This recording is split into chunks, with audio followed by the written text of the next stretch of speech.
Hello friends, good evening. कैसे हैं आप लोग? आशा करते हैं कि आप लोग बिल्कुल मस्त और स्वस्थ होंगे।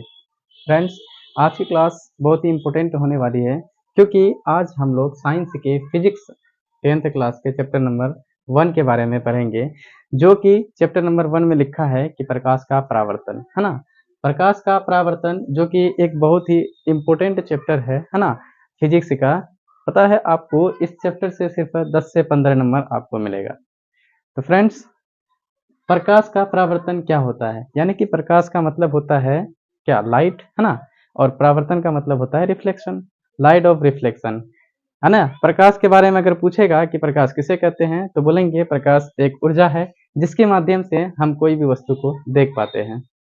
और परावर्तन के बारे में अगर पूछेगा तो बोलेंगे किसी वस्तु पर प्रकाश जब पड़ती है, उस वस्तु से टकरा कर के दूसरी तरफ चली जाती है, इसी को हम लोग प्रकाश का परावर्तन कहते हैं। फ्रेंड्स, प्रकाश के परावर्तन के बारे में जब भी जानते हैं तो उसमें इसमें आता है कि प्रकाश के स्रोत किसे कहते हैं? प्रकाश के स्रोत यानी कि जिस वस्तु से प्रकाश निकलता है उसे हम लोग प्रकाश स्रोत कहते हैं। तो आप लोग देखते हैं कि सूर्य जो है ये एक तरह का क्या है? प्रकाश स्रोत है ना? और हमारे घरों में जो लाइट लगी रहती है, बल्ब लाइट, है ना? इलेक्ट्रिक लाइट, और उसको भी बोलेंगे तो बल्ब भी एक तरह का क्या हो जाएगा? प्रकाश स्रोत हो जाएगा। और स्टार क्या हो गया? प्रकाश स्रोत हो गया। लालटेन हो गया, उसी तरह से मोमबत्ती हो गया, है ना? ये सारा जितने भी सारा वस्तु के बारे हम अभी बोले, वो सारा का सारा प्रकाश स्रोत है ना? अगर प्रकाश के बारे में पूछेगा तो आपको लिख लेना है प्रकाश एक ऊर्जा है। प्रकाश क्या है? प्रकाश एक ऊर्जा है जिसकी माध्यम से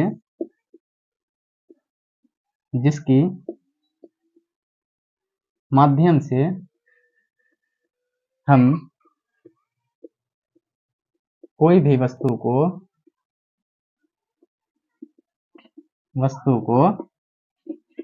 देख पाते हैं, वस्तु को देख पाते हैं। तो मतलब प्रकाश के बारे में अगर पूछे तो प्रकाश क्या है, तो बोलेंगे प्रकाश एक ऊर्जा है। एक ऑब्जेक्टिव सवाल आता है कि प्रकाश क्या है? नीचे में आपको ऑप्शन में दिया रहेगा कि ऊर्जा, तो वहां पे आप जाकर के टिक लगा दीजिएगा कि प्रकाश क्या है? प्रकाश एक ऊर्जा है जिसके माध्यम से हम कोई भी वस्तु को अच्छी तरह से देख पाते हैं। अगर प्रकाश ना रहे तो हम कुछ भी नहीं देखेंगे, है ना? यानी कि बिना प्रकाश के हमारा आंख भी एक तरह का क्या हो जाएगा, है ना? ब्लाइंडनेस हो जाएगा। तो प्रकाश के बारे में आ गए, है ना? तो प्रकाश स्रोत किसे कहते हैं? तो लिखेंगे प्रकाश स्रोत जिस वस्तु से प्रकाश निकलती है, तो बोलेंगे प्रकाश स्रोत, प्रकाश स्रोत उसे कहेंगे, उसे कहते हैं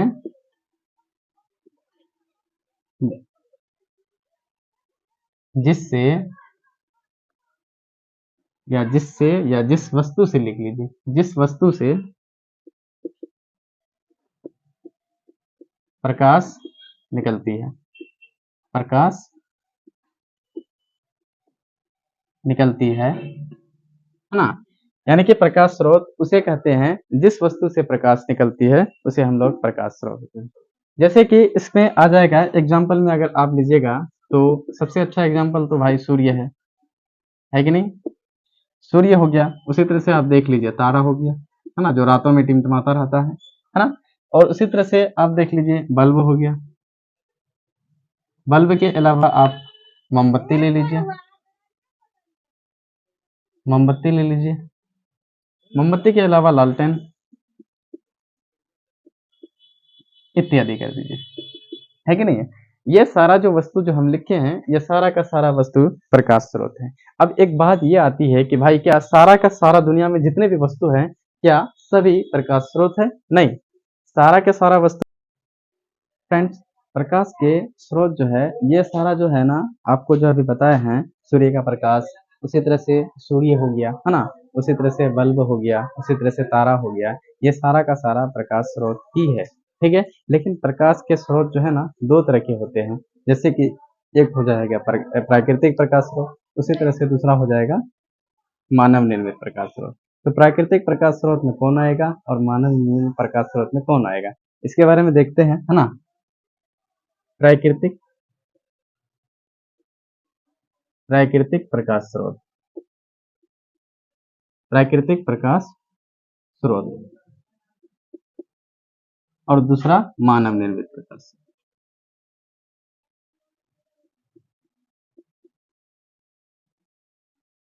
प्रकाश स्रोत स्रोत। ये दो चीजों का एग्जाम्पल देख लेते हैं। प्राकृतिक प्रकाश स्रोत में जैसे कि आ जाएगा सूर्य, है ना, इसका एग्जाम्पल हो जाएगा, इसमें आ जाएगा सूर्य, है ना। सूर्य के बाद देखें उसी तरह से आ जाएगा तारा, है ना, और छोटे छोटे उल्का पिंड जो होती है वो सारा भी इसी में आता है, प्राकृतिक प्रकाश स्रोत में आता है। बट उसको उल्का पिंड को भी नहीं लेंगे हम लोग, है ना। उसी तरह से देख लेते हैं मानव निर्मित में। मानव निर्मित में हो जाएगा बल्ब, बल्ब के अलावा मोमबत्ती, मोमबत्ती हो जाएगा, है ना। उसी तरह से लालटेन हो गया, लालटेन।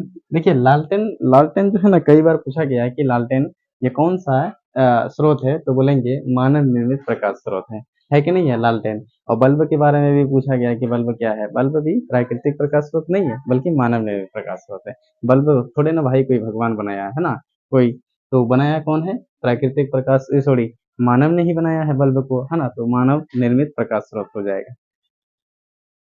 फ्रेंड्स उसके बाद आते हैं हम लोग के, अगर बोल दें कि वस्तु कितने प्रकार के होते हैं, तो वस्तु मुख्यतः दो प्रकार के होते हैं। एक होता है प्रदीप्त वस्तु और दूसरा होता है अप्रदीप्त वस्तु।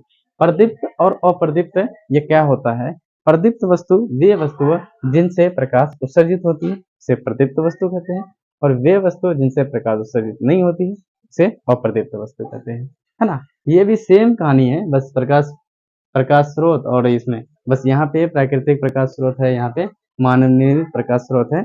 बस प्रदीप्त और अप्रदीप्त वस्तु में थोड़ा सा डिफरेंस है। देखिएगा, प्रदीप्त और अप्रदीप्त वस्तु भी लिख लीजिए, है ना, और अप्रदीप्त वस्तु। देखिएगा, प्रदीप्त और अप्रदीप्त जो होती है ना, प्रदीप्त में कौन कौन आएगा, जैसे सूर्य हो जाएगा, है कि नहीं, जैसे सूर्य हो जाएगा, और उसी तरह से आपका हो जाएगा तारा, उसी तरह से हो जाएगा बल्ब, उसी तरह से हो जाएगा आपका लालटेन, और हो जाएगा आपका मोमबत्ती। लेकिन यहाँ पे जो हम लोग देखते हैं कि अप्रदीप्त वस्तु जो होती है, अप्रदीप्त वस्तु जो होती है ना, वे वस्तु जिनसे प्रकाश निकलती नहीं भाई। देखिए ये मेरे हाथ में जो है ना मार्कर है, आपको पता है इससे प्रकाश निकलती है क्या, कभी भी निकलेगी नहीं, इससे प्रकाश नहीं निकलती है। तो ये भी एक तरह का जो है ना, ये हो जाएगा अप्रदीप्त वस्तु। तो मार्कर भी हम यहाँ लिख लेते हैं, मार्कर, ये भी क्या हो जाएगा, अप्रदीप्त वस्तु हो जाएगा, है ना। उसी तरह से मेरे ये जो बोर्ड देख रहे हैं, ये बोर्ड भी हमारे जल नहीं रहे हैं, है ना, ये भी हो जाएगा बोर्ड हो जाएगा, बोर्ड हो जाएगा आपका, ये भी क्या हो जाएगा, अप्रदीप्त वस्तु हो जाएगा। जैसे लकड़ी हो गया, भाई लकड़ी को जलते हुए कोई देखे होगा, नहीं ना, लकड़ी भी क्या हो जाएगा, अप्रदीप्त वस्तु हो जाएगा, है कि नहीं है। इस तरह से हम लोगों ने देखा कि वस्तु कितने प्रकार के होते हैं और प्रकाश स्रोत कितने प्रकार के होते हैं, कौन कौन सा प्रकाश स्रोत प्राकृतिक है और कौन कौन सा प्रकाश स्रोत मानव निर्मित है कि नहीं है। और उसी तरह से हम लोग देखे हैं कि वस्तु भाई प्रदीप्त वस्तु कौन सा है और अप्रदीप्त वस्तु इनमें से कौन सा है। ये सारा चीज आप लोग अच्छी तरह से समझ गए होंगे, है कि नहीं है। अगला अब हम थोड़ा सा आगे बढ़ते हैं इससे, ठीक है, जो कि एग्जाम में 5 नंबरिया क्वेश्चन पूछता है कि नहीं, और आप लोग जो है 5 नंबरिया क्वेश्चन को जल्दी जल्दी बटोरने के लिए सोचते हैं, है कि नहीं। तो उसको भी तो करना चाहिए ना भाई, जो 5 नंबरिया आ रहा है उसको भी तो देख लेते हैं। हाँ, चलते हैं 5 नंबरिया क्वेश्चन के लिए। 5 नंबरिया क्वेश्चन में एक क्वेश्चन पूछता है कि प्रकीर्णन किसे कहते हैं, याद आया होगा, है ना। 10th क्लास का बच्चा कोई बोर्ड एग्जाम देकर आया होगा, बोलता होगा ना भाई प्रकीर्णन किसे कहते हैं, प्रकीर्णन, अगर वो पढ़ा होगा तो वो तो लिख दिया होगा, है ना, उसको बोलने की जरूरत नहीं है। प्रकीर्णन अगर आप भी पढ़ लीजिएगा तो आप भी 5 नंबर उठा लीजिएगा, है कि नहीं। तो लिख देते हैं आपको, प्रकीर्णन किसे कहते हैं।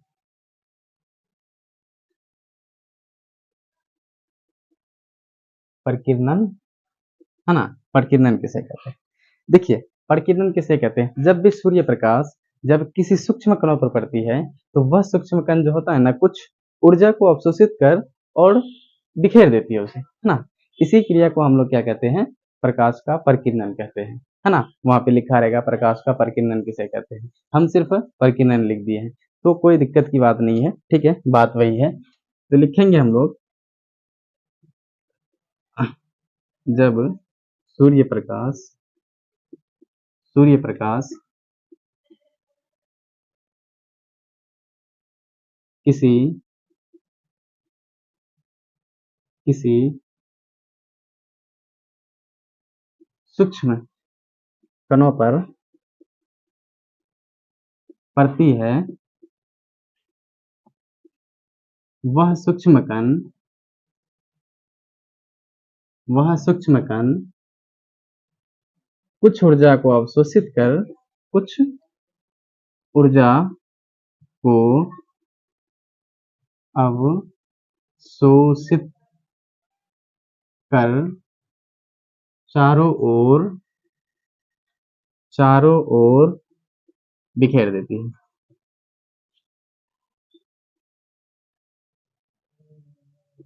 बिखेर देती है, इसे ही हम लोग परिकिरणन कहते हैं। क्लियर, ये बात समझ में आ गया होगा कि प्रकाश का परिकिरणन किसे कहते हैं। जब भी सूर्य प्रकाश किसी सूक्ष्म कणों पर पड़ती है तो वह सूक्ष्म कण कुछ ऊर्जा को अवशोषित कर चारों ओर बिखेर देती है, इन्हीं क्रिया को हम लोग प्रकाश का परिकिरणन कहते हैं। दोस्तों, ये कभी कभी 2 नंबरिया का क्वेश्चन पूछता है ना, 2 नंबरिया जिसमें 2 नंबर मिलता है, कभी 5 नंबर का भी क्वेश्चन पूछता है कि नहीं है। तो इसको आप देख लीजिए, आएगा 2 नंबरिया में तो 2 नंबरिया ले लीजिएगा, है ना, 2 नंबर हो जाएगा। अगर 5 नंबरिया पूछा तो भाई 5 नंबर हो जाएगा, ठीक है। इसके आगे चलते हैं हम लोग। कभी एक के बात सुने होंगे, है ना, प्रकीर्णन की तो बात हो गई, ठीक है। उसके बाद एक के आता है कि प्रकाश की किरण किसे कहते हैं, है कि नहीं। देखिए, प्रकाश के किरण किसे कहते हैं, तो प्रकाश जिस सरल रेखा में चलती है उसे प्रकाश किरण कहते हैं।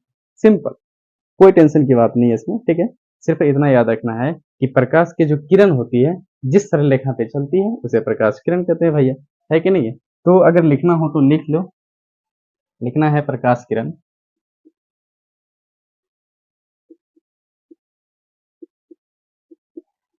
प्रकाश किरण जिस सरल रेखा पर चलती है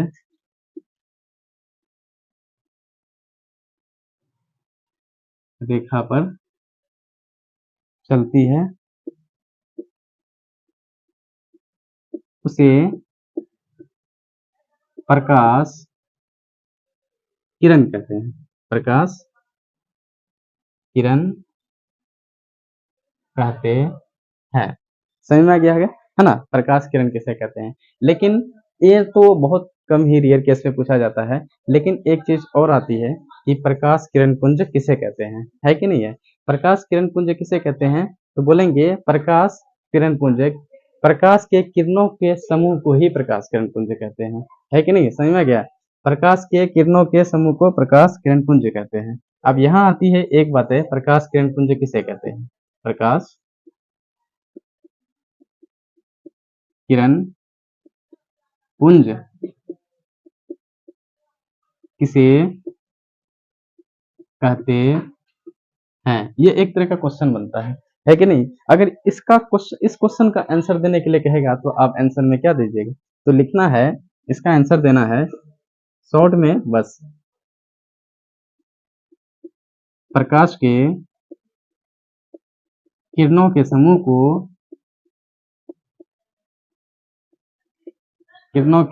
को प्रकाश किरण पुंज कहते हैं। बात क्लियर हो गई होगी, है कि नहीं। तो प्रकाश किरण पुंज किसे कहते हैं भाई, प्रकाश के किरणों के समूह को ही हम लोग क्या कहते हैं, प्रकाश किरण पुंज कहते हैं। आप लोगों को पता है प्रकाश किरण पुंज कितने प्रकार के होते हैं, आपको पता अगर नहीं है तो आपको हम बता देते हैं कि प्रकाश के जो किरण पुंज होते हैं वो 3 प्रकार के होते हैं मुख्यतः, है कि नहीं है। एक होता है अपसारी किरण पुंज, है कि नहीं, प्रकाश किरण पुंज में एक होता है एक अपसारी किरण पुंज, दूसरा होता है अभिसारी किरण पुंज, और तीसरा होता है समांतर किरण पुंज। इसको मिटा देते हैं, इसके बाद इसके प्रकार लिखते हैं। दोस्तों, प्रकाश किरण पुंज के कितने प्रकार बताए अभी हम आप लोगों को, प्रकाश किरण पुंज के 3 प्रकार बताए हैं, है ना। नंबर 1 में अपसारी किरण पुंज, और दूसरी तरह से अभिसारी किरण पुंज होता है दूसरा नंबर में, और तीसरा नंबर में होता है समांतर किरण पुंज। ये तीनों को हम फिगर के माध्यम से समझेंगे ताकि जीवन में कभी भी इस चीज को ना भूलें, है कि नहीं है। पहला नंबर पे आता है, हम लोग लिखते हैं अपसारी किरण पुंज।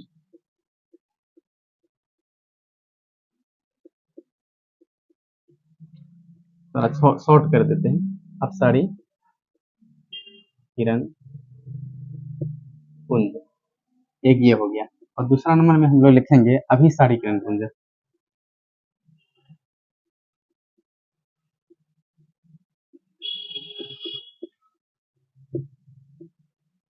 और तीसरा नंबर में जो होता है वो समांतर किरण पुंज।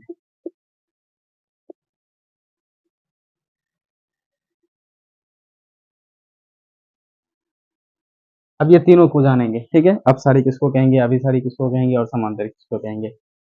देखिए यहाँ पे अपसारी, अपसारी का मतलब होता है एक के जगह से बाहर निकलना, एक जगह से बाहर निकलना। और ये अभिसारी का मतलब होता है कई जगहों से आकर के एक जगह इकट्ठा हो जाना। अब तो समझ ही गए होंगे कि अपसारी किसको कहेंगे, अभिसारी किसको कहेंगे। अपसारी का मतलब अभी जस्ट बताए हैं कि एक जगह से छितरा जाना, है कि नहीं, एक जगह से छितरा जाना यानी एक पॉइंट से निकलना और चारों ओर बिखर जाना, यानी कि इस तरह का जो किरण होगा वो अपसारी किरण पुंज कहलाएगा। और यहाँ पे अभिसारी का मतलब होता है अभिसरित हो जाना, सिमट जाना, मिल जाना, यानी कि कई किरण एक कई जगह से आ करके एक जगह आकर के मिल जाए, वो किरण जो होगा वो अभिसारी किरण पुंज होगा। और अब से समांतर किरण पुंज वो किरण पुंज जिसका जो है दो रेखा हो या तीन रेखा हो किरण, यानी दो किरण हो, तीन किरण हो, लेकिन उसके बीच का जो डिस्प्लेसमेंट होगा जिसको बोलते हैं आप लोग विस्थापन दूरी, है ना, वो चीज बिल्कुल समान होनी चाहिए, उसे ही हम लोग समांतर किरण पुंज कहते हैं। देखिए इसको हम फिगर के माध्यम से बता रहे हैं, आपको फिगर बना रहे हैं।